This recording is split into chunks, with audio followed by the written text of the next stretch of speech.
Okay, so you know how sometimes it feels like you're working so hard but still kind of stuck, right? Like you're not seeing the progress you want in life. Yeah, totally. And then you see other people who seem to just effortlessly achieve success. It's like, what are they doing that I'm not? It's super frustrating. Right. It makes you wonder if there's some secret formula they've figured out. Exactly. And that's what we're diving into today on the deep dive. Bye. We're going to be looking at this podcast script we found.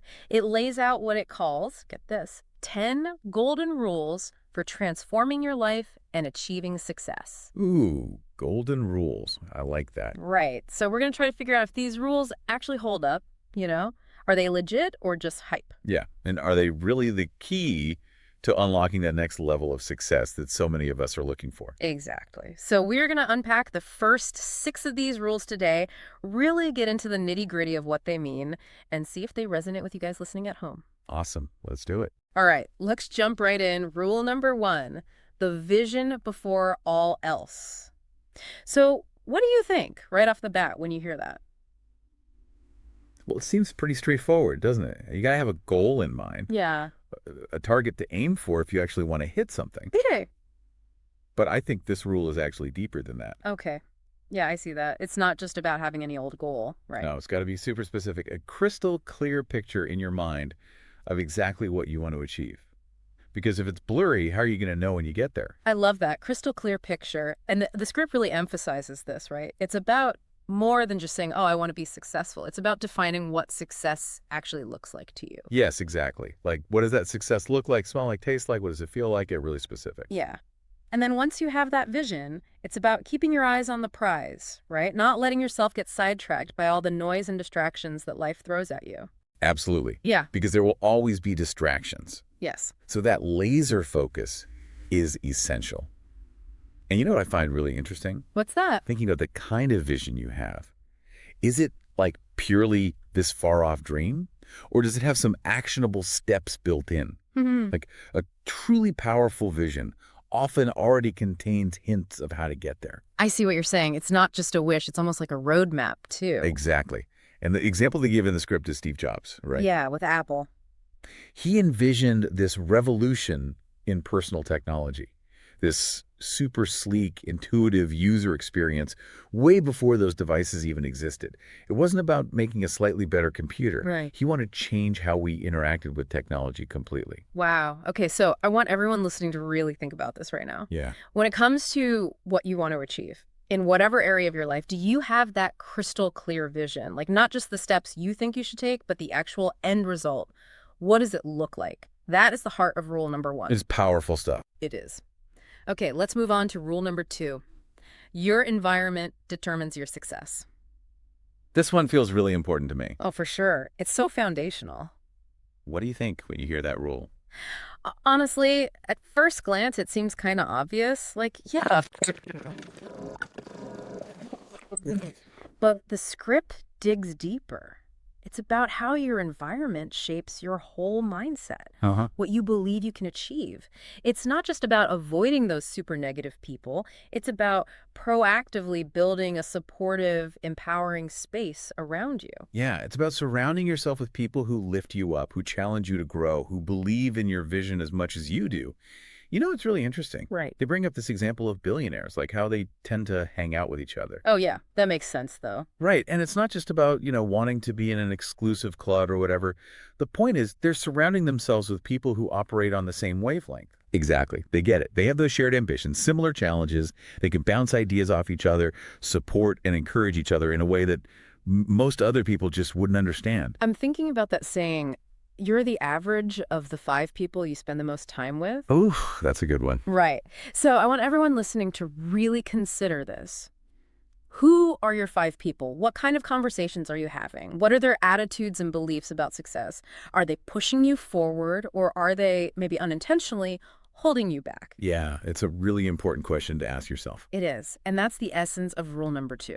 So let's move on to rule number 3. This one hits close to home for me. Action always trumps perfection. What are your initial thoughts on that?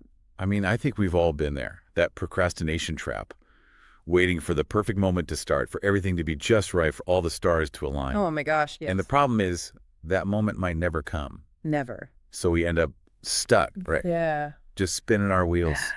Absolutely. And this rule is like a giant slap in the face to that perfectionist mindset. It's a reminder that action, even imperfect action, is the only way to truly move forward. And I think that's the key word there, imperfect. Hmm. The script emphasizes that progress isn't this straight line to perfection. It's messy, it's iterative. You learn by doing, by making mistakes, Right. by course correcting along the way. Exactly. And if you're always waiting for the perfect moment, the perfect plan, the perfect conditions, you're never going to actually start. Yep. It's like you're trying to learn to swim without ever getting in the water. Such a good analogy. You got to jump in, make a splash, figure it out as you go. And they use Elon Musk as an example here. Yeah, with Tesla and SpaceX. Right. Those were huge undertakings with a ton of unknowns and potential for things to go wrong. But he didn't let the fear of imperfection stop him. He took action, learned from the stumbles, and kept iterating. It's inspiring, right? Definitely. So think about something you've been putting off. That project, that dream, that new skill you want to learn. What's the perfect scenario you're waiting for? This rule challenges you to just take one small, maybe even messy step today, just to get the ball rolling. Even if it's not perfect. Exactly. Okay, on to rule number 4. This is a big one. Discipline is more powerful than motivation. Oh, that's a truth bomb right there. So why do you think discipline is so crucial, especially when it comes to achieving those long-term goals? Because motivation is fickle, my friend. It comes and goes like the tide. Some days you wake up feeling unstoppable. Other days you can barely drag yourself out of bed. So true. But discipline is that inner steel, the commitment to show up and do the work even when you don't feel like it, even when motivation is taking a vacation. And the script makes such a good point about this, right? It says you're not always going to feel like working towards your goals. There will be days when it's hard, when you want to quit, when you'd rather just binge watch TV. Oh yeah, every single day. But those are the days when discipline is your best friend. It's the thing that gets you through, the thing that keeps you moving forward, even when it's tough. It's the difference between being a dreamer and a doer. Mm. And they use this really cool analogy in the script. Oh, what's that? High-level athletes, right? They train day in and day out, regardless of how motivated they feel. Yeah. They have a schedule, a plan, and they stick to it, rain or shine, Yeah. because they know that consistency is what breeds results. So if you're relying solely on motivation to reach your goals, you're probably going to hit a wall at some point. So where can you cultivate more discipline? Maybe it's creating a morning routine, setting deadlines, finding an accountability partner. Whatever it takes to keep you moving, even when you don't feel like it. Okay, on to rule number 5. Failure is an essential element of success. This is such a crucial mindset shift. Yeah, I think a lot of people struggle with this one. We're kind of conditioned to fear failure, to see it as a negative thing. Oh, totally. We're taught that failure is bad, that it means we're not good enough. Exactly.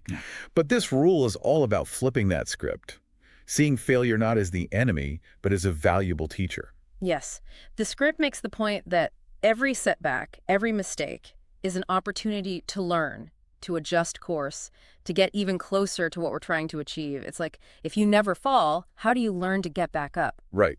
And the cool thing is, the script gives us these amazing examples of people who embraced failure on their way to huge success. Like Walt Disney was rejected a ton of times before he made it big. Steve Jobs was actually fired from his own company. Can you imagine? I know. And Oprah, she was fired from an early TV job. That's crazy. But it just shows you, right? Failure doesn't have to be the end. It can actually be the fuel that propels you forward if you use it right. Totally. So if you're someone who avoids taking risks because you're terrified of failing, take this rule to heart. See those setbacks as valuable lessons, as stepping stones on your journey, because sometimes you got to fall down a few times to really learn how to fly. Okay, on to our final rule for today. Time is the most precious resource. This one feels so fundamental. It is.